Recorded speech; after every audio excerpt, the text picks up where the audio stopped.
আসসালামু আলাইকুম।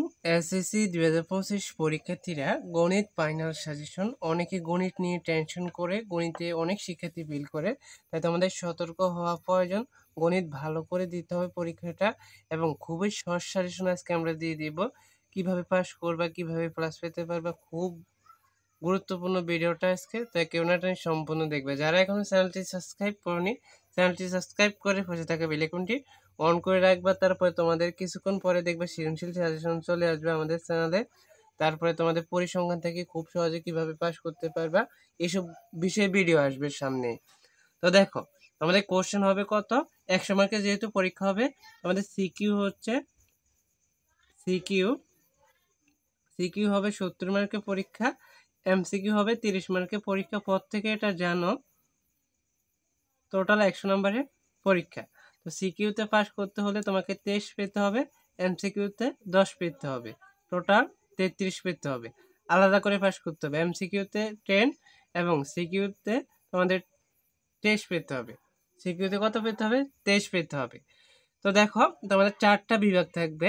4টা বিভাগ থেকে কম করে হলো ক বিভাগ থেকে 2টা, খ বিভাগ থেকে 2টা, ঘ বিভাগ থেকে 2টা, এখানে 6টা, আর ঘ বিভাগ থেকে 1টা, মোট 7টা কোশ্চেন অ্যান্সার করতে হবে।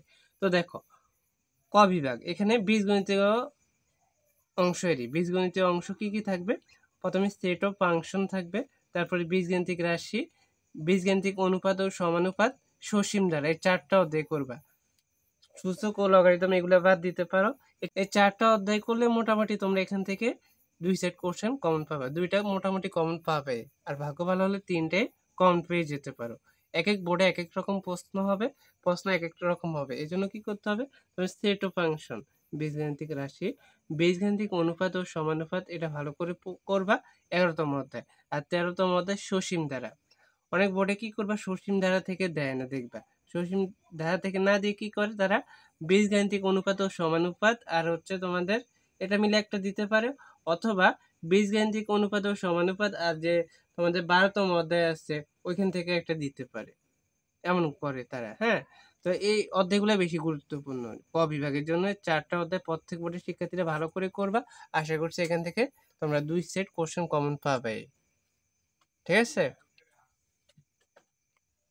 তারপরে খ বিভাগ, খ বিভাগ দেখো, এখানে খ বিভাগে আছে ব্যবহারিক জ্যামিতি, বৃত্ত, 8ম অধ্যায়। তারপরে 15তম অধ্যায় ক্ষেত্রফল সম্পর্কিত উপপাদ্য ও সম্পাদ্য, 3টা অধ্যায় প্রত্যেকে ভালো করে করবা। এখান থেকে তোমরা 2 সেট কোশ্চেন প্রত্যেক বোর্ডের শিক্ষার্থীরা কমন পেয়ে যাবে, 2টা। ব্যবহারিক জ্যামিতি, এটা হচ্ছে সম্পাদ্যের মধ্যে একটা। ব্যবহারিক জ্যামিতি আর বৃত্ত, বৃত্ত অধ্যায় একটু বড়, তবু পড়তে হবে, কিছু করার নেই। আর ক্ষেত্রফল সম্পর্কিত উপপাদ্য ও সম্পাদ্য, এই খ বিভাগ থেকে এই অধ্যায়গুলো ভালো করে করবা। হ্যাঁ, তারপর ঘ বিভাগ, ঘ বিভাগে আছে কি, এখানে তোমার 3টা অধ্যায় আছে, ত্রিকোণমিতিক অনুপাত, দূরত্ব, উচ্চতা, পরিমিতি। 3টা অধ্যায় থেকে 3টা কোশ্চেন হবে, 3টা অধ্যায় থেকে প্রত্যেক বোর্ডে 3টা করে কোশ্চেন হবে। তো তোমরা চাইলে 3টা অধ্যায় করতে পারো, আর যারা 3টা পারবে না তারা কমপক্ষে 9 আর 16 করবে। এই 2টা অধ্যায় প্রত্যেকে ভালো করে করবে, 9 আর 16, খুবই গুরুত্বপূর্ণ এই 2টা অধ্যায়। এখান থেকে 2টা কোশ্চেন মাসবি আসবে। অনেক সময় ত্রিকোণমিতি থেকে 2টা দিয়ে থাকে, আর পরিমিতি থেকে একটা, দূরত্ব উচ্চতা দেয় না। ত্রিকোণমিতিক অনুপাত এবং পরিমিতি 2টা অধ্যায় ভালো করে করতে হবে। আর ঘ বিভাগ হচ্ছে পরিসংখ্যান, এখান থেকে 2টা কোশ্চেন থাকবে, একটার উত্তর করতে হবে। প্রত্যেক বোর্ডের শিক্ষার্থীরা এখান থেকে 2টা বোর্ড কোশ্চেন কমন পাবে, তোমরা যে কোনো একটা উত্তর করতে পারবে, 2টা উত্তর করা যাবে না। তো এটাই ছিল মোটামুটি তোমাদের সাজেশন, যে ক বিভাগ, খ বিভাগ, গ বিভাগ, ঘ বিভাগের জন্য যে যে অধ্যায়গুলা অঙ্কগুলা করতে হবে। তো তোমাদের সিকিউ তো যেহেতু 23 মার্ক, তো তোমাকে পাস করতে হলে কমপক্ষে 23 পেতে হবে নাকি? 23 মার্কের যেহেতু পাস, তাহলে কমপক্ষে কত পেতে হবে? 23 পেতে হবে 70-এর মধ্যে। তো তুমি মোটামুটি 4টা কোশ্চেন ভালো করে দিতে হবে, তাহলে তুমি পাস করতে পারবে। আর যদি 3টাও সঠিকভাবে দেয় তাহলেও পাস করা যাবে।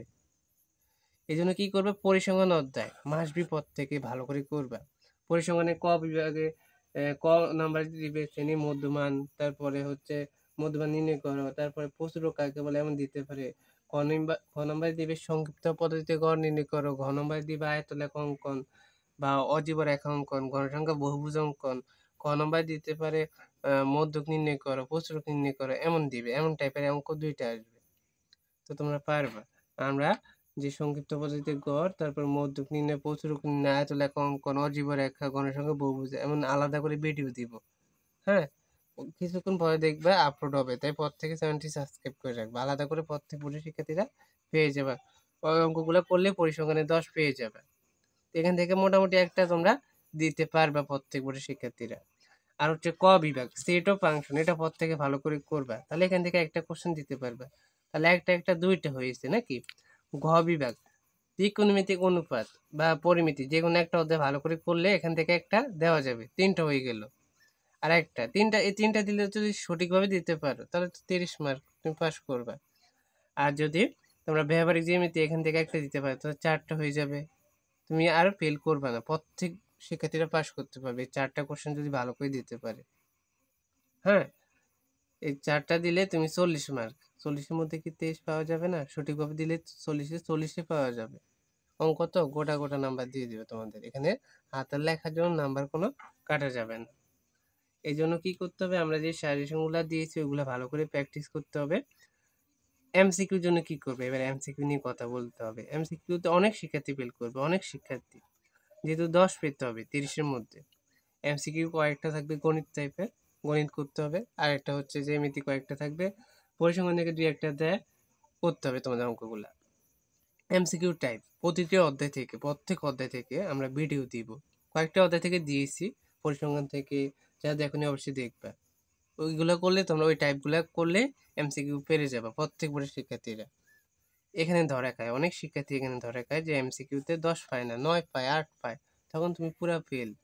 এমসিকিউতে 70 পেলেও ফেল, যেহেতু আলাদা করে পাস করতে হবে। সিকিউ এমসিকিউতে আলাদা পাস, এই জন্য আলাদা করে পাস করতে হবে। এমসিকিউ দিকে তোমার নজর দিতে হবে, এমসিকিউ অবহেলা করা যাবে না। আমরা দ্বিতীয় অধ্যায় থেকে দিয়েছি, তারপরে তোমাদের যে তৃতীয় অধ্যায় থেকে এমসিকিউ দিয়েছি, ভিডিও দেখবা আসে, প্লেলিস্ট আকারে আছে, প্রত্যেকে দেখে নিবা। তারপরে 17তম অধ্যায় থেকে দিয়েছি, আরো সামনে যে অধ্যায়গুলো আছে ওইগুলো দিব।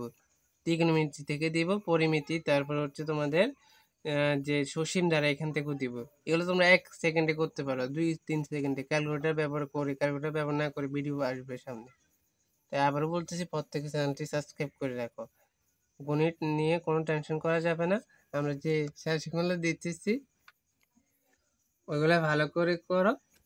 আর যে নিয়মগুলো বলছে ওই নিয়মগুলো ভালো করে করতে হবে, নাহলে তুমি ফেল করবে, ধরা খাবে গণিতে। তা আবার আগামী বছর তোমার পরীক্ষা দিতে হবে। এই জন্য কি করতে হবে, এখনই প্রস্তুতি নিতে হবে, ভালো করে প্রস্তুতি নিতে হবে। আমরা যে সাজেশনগুলো দিয়েছি, সামনে যে ভিডিওগুলো পাবা প্রত্যেকে দেখবা। আশা করছি তুমি পাস করবে, কেউ ফেল করবে না, প্রত্যেক বছর শিক্ষার্থীরা পাস করবে। যাদের প্রস্তুতি একেবারে খারাপ, প্রস্তুতি কোনো রকম নেই, আগে কোনো কিছুই পড়েনি, তারা পাস করবে। আমরা যে টেকনিকগুলো বলেছি ওইগুলো ফলো করলে পরিসংখ্যানে তুমি 10 পেলে তা আর লাগবে 13 পাস করতে হলে। পরিসংখ্যানের উপরে আমাদের পুরো ক্লাস পাবে তোমরা। ধন্যবাদ সবাইকে, আল্লাহ হাফেজ।